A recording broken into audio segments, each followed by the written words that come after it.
Hi, and welcome back to AWS Julie. Today we're continuing our playlist covering the fundamentals that you need to understand to help you prepare for the AWS Certified Data Engineer Associate Certification exam. And we're going to pick up where we left off and talk about task statement 1.4 from domain 1, which is to apply programming concepts. In earlier lessons, we talked about data sources, ingestion, transformation, processing data, and orchestrating the data in the data pipelines.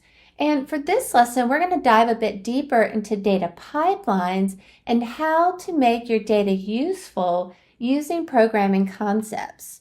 We've also discussed in previous lesson videos the steps of data ingestion, transformation, and loading transformed data into data marks or data lakes, which is the extract, transform, and load process or ETL process.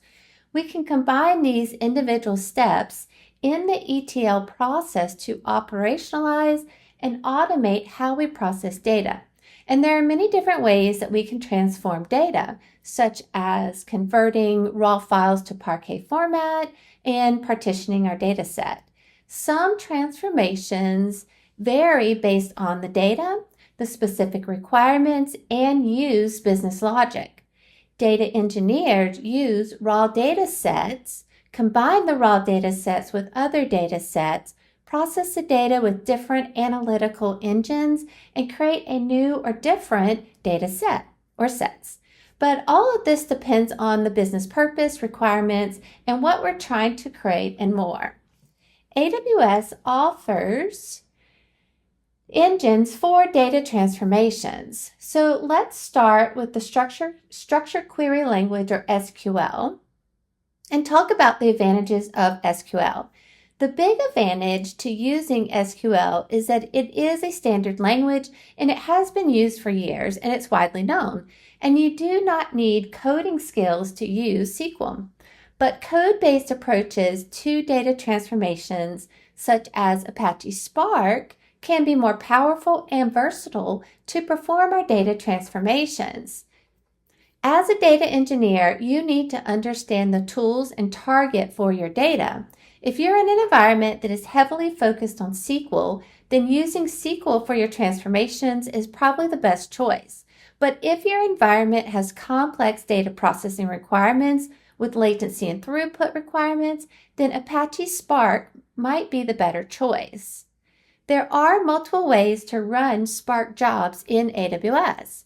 You can process data in batches or near real time using Spark Streaming.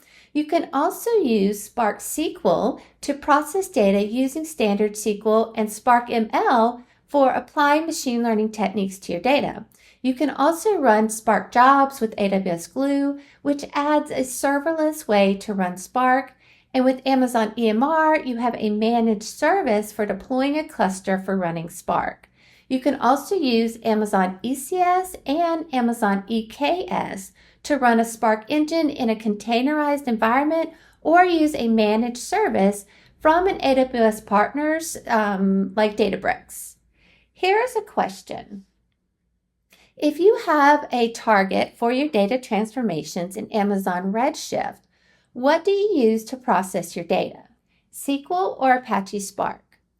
Well, if your target data transformation is in Amazon Redshift, then you are using an extract, load, and transform ELT approach, and the data transformation is being performed inside the data warehouse or Amazon Redshift. And Redshift uses queries based on SQL to interact with data and objects in the system. So SQL would be the better choice.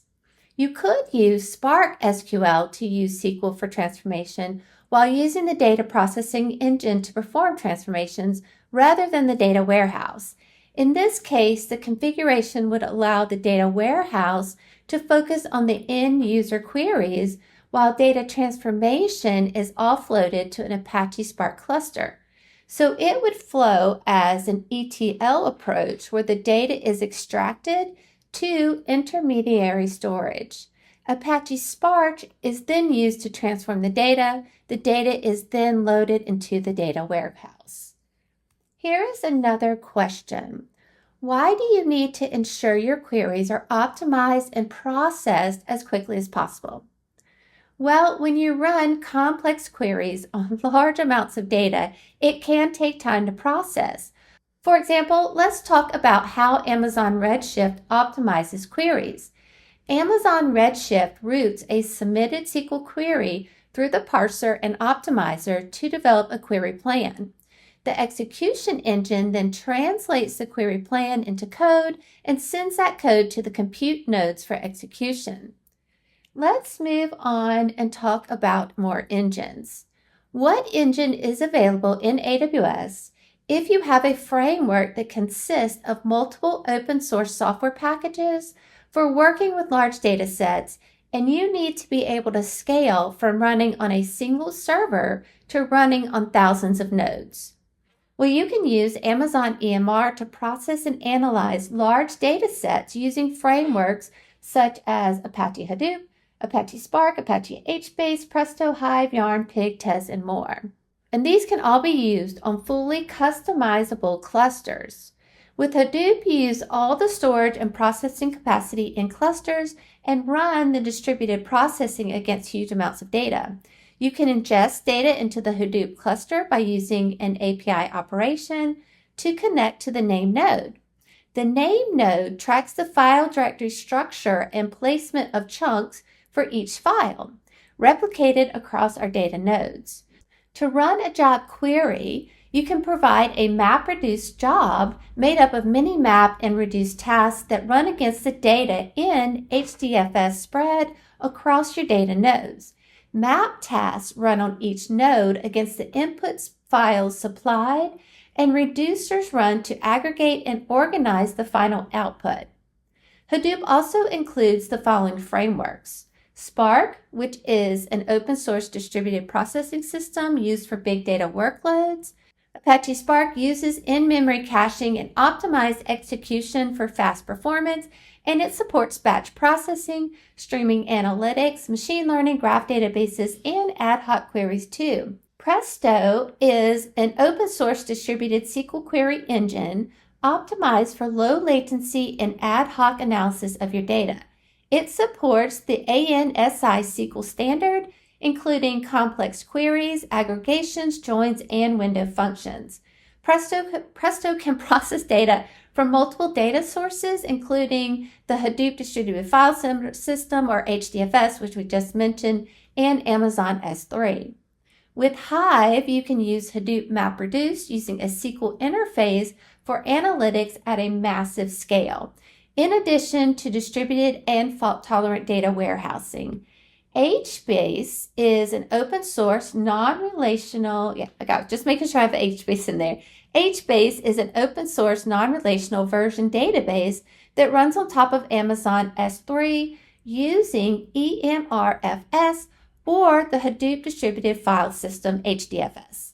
HBase is massively scalable, distributed big data stores built for random, strictly consistent, real-time access for tables with billions of rows and millions of columns.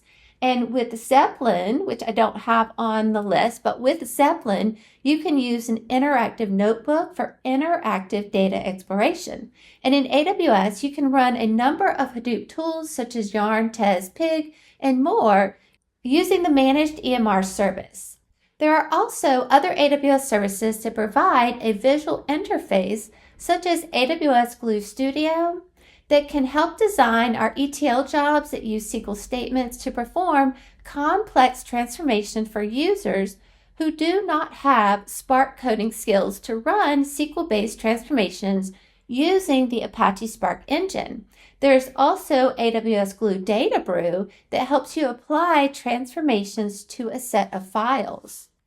Let's move on and talk about how to apply programming concepts to the transformation and processing of your data.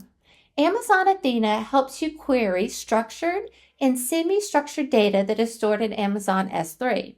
Let's say that you're using Amazon Athena to query tables in an AWS Glue data catalog. Do you know the column names that Athena supports?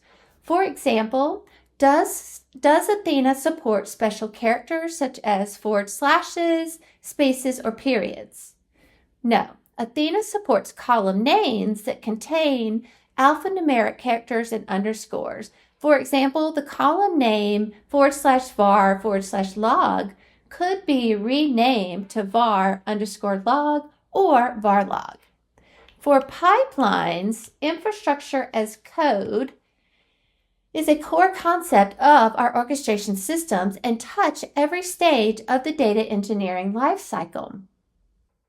Let's start at the beginning and jump back to our first lesson in this playlist and talk about optimizing code to reduce runtime for data ingestion and transformation. What are strategies you can use in AWS to optimize code and reduce runtime for data ingestion and transformation? Well, you can use parallel processing to distribute the workload across multiple compute resources. For example, AWS Glue supports parallel execution of data transformation jobs using Spark. By partitioning and processing the data in parallel, you can significantly reduce the overall runtime. You can use batch processing to reduce the overhead and improve your efficiency. And AWS Glue and Amazon EMR provide capabilities for batch processing, which helps you to process large volumes of data efficiently. You can choose data formats that are optimized for storage and processing. Columnar formats such as Parquet or ORC provide better compression. Column-wise data access can help with faster data ingestion and transformation. And also you can convert data to optimized formats before processing, especially for large data sets. Ensure you load and process only the necessary data instead of your entire data set. You can use filtering techniques to remove unneeded data early in the process, and this reduces the amount of data being processed and improves overall runtime. You can reduce the amount of data scanned by partitioning your data based on specific criteria, such as date, region, or other attributes. Partitioning can help to reduce the amount of data scanned during ingestion and transformation. You can also compress your data to reduce storage requirements and improve data transfer speeds.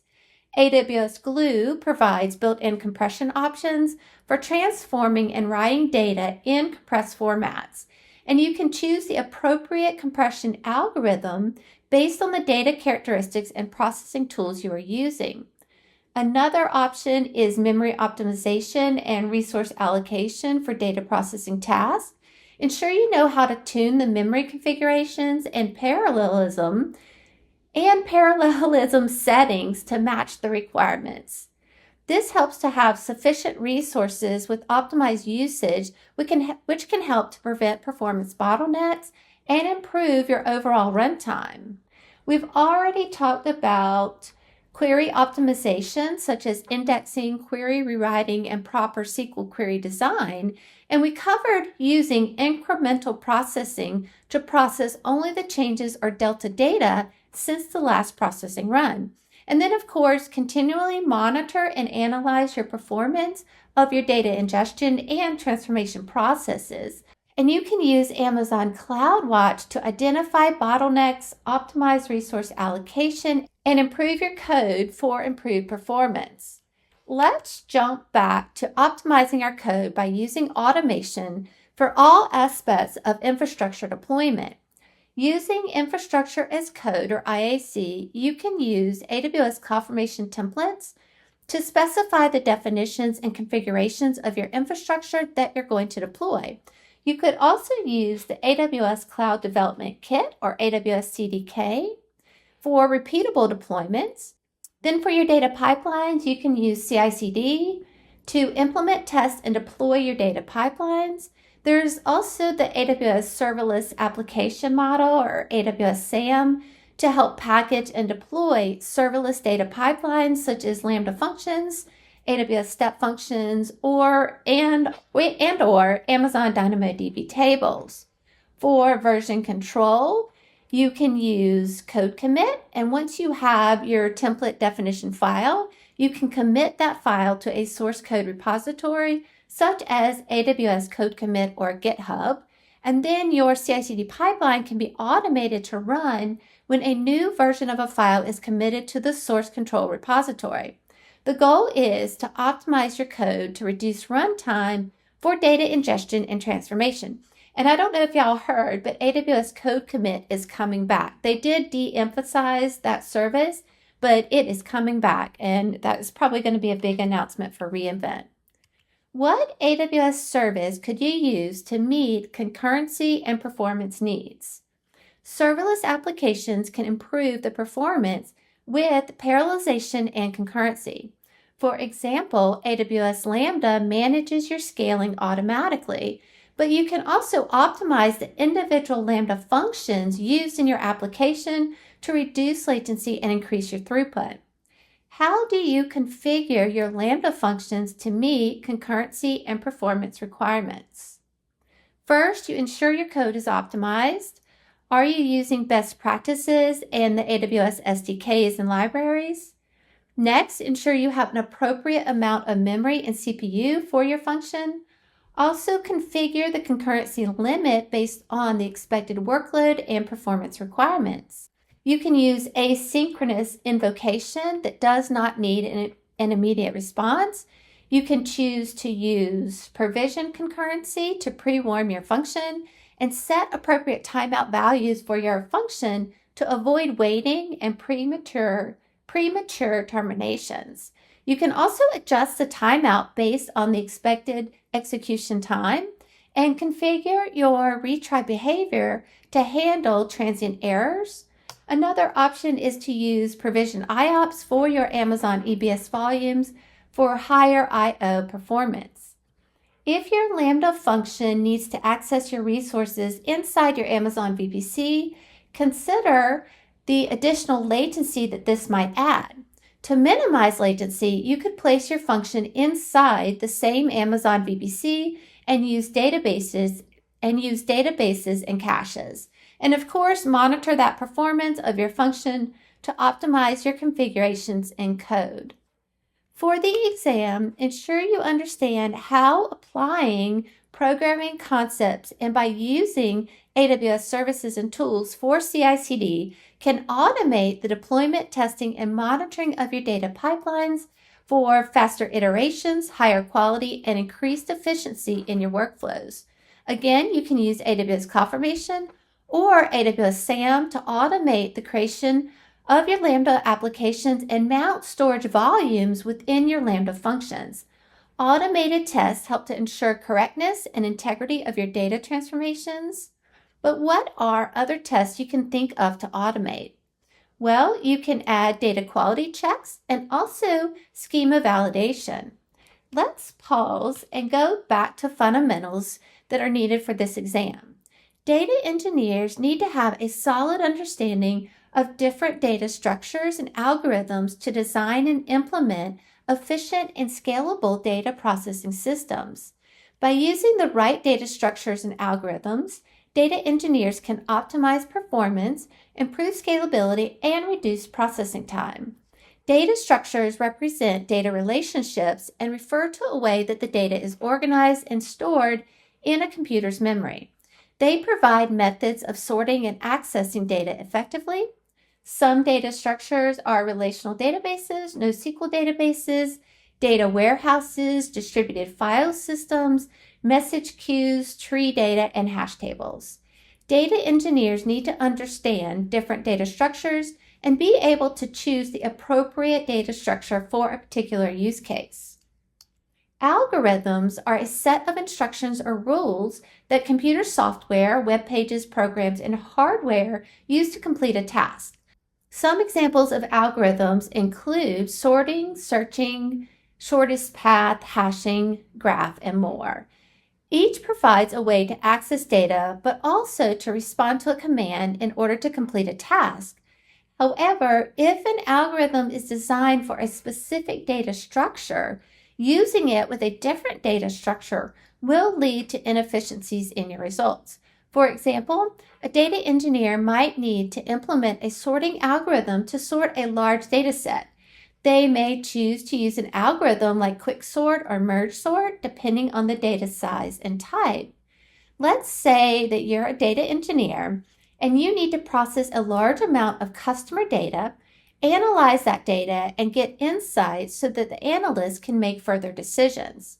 To accomplish this task, you need to store the data in a data structure that can handle large volumes of data and efficiently retrieve it as fast as possible.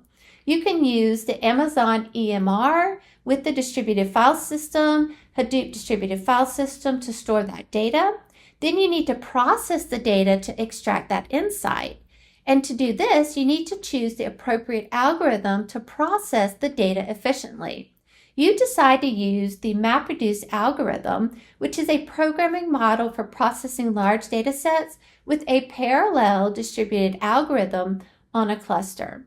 You implement the MapReduce algorithm in your data processing pipeline, which involves breaking down the data into smaller chunks, mapping each chunk to a certain set of key value pairs, and then reducing the results to get the final results. Finally, you can optimize the performance of your data processing pipeline by using techniques such as data partitioning, caching, and parallel processing.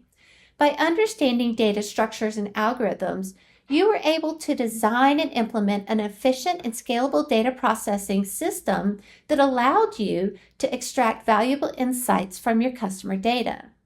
Data structures and algorithms help to efficiently process data.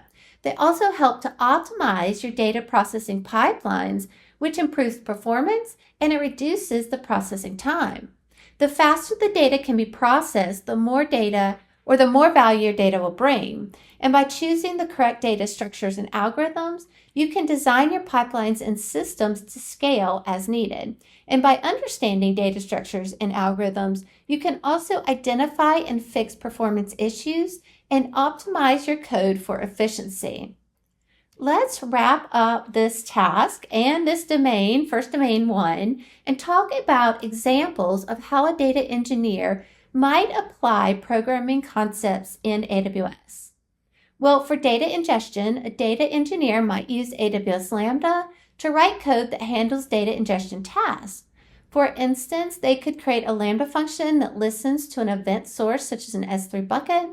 The function is initiated when the new data is uploaded to that bucket and performs actions such as parsing, transforming, and loading the data into a data warehouse or database.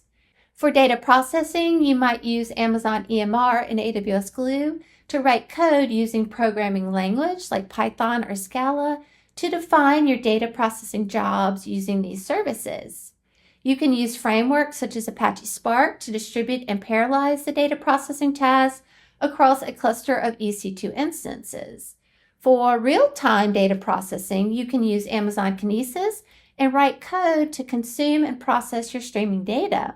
And you can use the AWS SDKs and Kinesis client libraries to interact with the data streams. For data transformations and to perform complex transformations, you can use AWS Glue and write code using AWS Glue's Python-based ETL framework to define your transformation logic, such as data cleansing, aggregation, normalization, and schema evolution. For data storage, you can use Amazon RDS or Amazon Redshift for structured data and write SQL queries to interact with that data. For semi-structured or unstructured data, you can use Amazon S3 and the AWS SDKs to read, write, and manipulate data that is stored in Amazon S3. And for workflow orchestration, you can use AWS step functions to build serverless workflows by defining state machines. Then use programming concepts to define the workflow structure, conditions, and actions. Not every data pipeline needs a comprehensive unit test and quality test. So be mindful of when to engineer quality into your pipelines because that's an important trade-off to learn. And I always advise don't cut corners on your pipeline. Ask yourself and your stakeholders, how long will this pipeline exist? If it is a timeline of weeks or months, skipping some of the quality steps to deliver quickly and get on with your life probably makes sense. If it's supposed to last years, definitely harden the solution and really lean into the quality for your pipeline. We mentioned in an earlier lesson to be aware of real-time and near real-time requirements.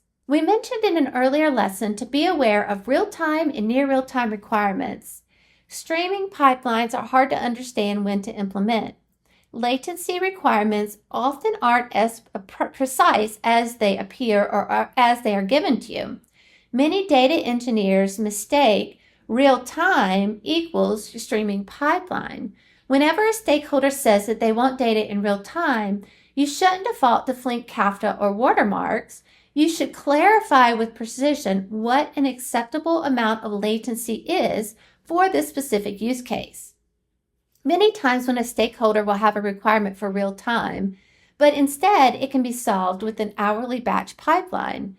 The benefit to jump from hourly, Many times a stakeholder will have a requirement for real-time data, but instead it can be solved with an hourly batch pipeline. The benefit to jump from hourly batch to streaming isn't worth it because it impacts the homogeneity of your suite of pipelines and makes the overhead maintenance much higher. Sometimes stakeholders say real-time, and what they mean is predictable refresh rates. This is a sign you need to do better as a data engineer at setting SLAs for your pipeline and when they'll refresh. Some questions to consider are, is your pipeline refreshed daily, hourly? Streaming pipelines are more technical than batch and hourly pipelines. Also, ask and check the requirements. Do you need that real time? Be precise in your discussions around latency requirements. Use numeric definitions in some time of unit. Fraud detection would be a streaming and real-time need. Another is IoT because you have all of that data being streamed in from many different data services or devices, and the data latency should be defined to what is acceptable and what is not. And for streaming data pipelines, also ensure you understand Kafka offset processing because it is an important part of streaming data pipelines. Flink has a few options. First, earliest offset. Read as far back in Kafka as there is retention for, and this might be days or weeks of data. And that's the default setting. So that can be useful if your streaming job dies and you need to catch up without any gaps. Second is latest offset, and this setting means that you only read new data coming in after you deploy. This can be good because your job will be live immediately and not have to process large amounts of data in a queue. The trade-off is that if the job dies, you will probably have gaps in your data when that job became dead. And the third is timestamp. You can manually specify a specific timestamp of where the job should start. And this can be nice for jobs that are doing real-time daily aggregations. An example for this could be doing real-time data aggregations. So you might want it to start reading in data from midnight. Now that wraps up task 1.4 and domain 1. And in the next lesson, we're going to get started with domain 2, which is data store management. And we're going to talk about the first task statement from domain 2, so task 2.1, which is to choose a data store.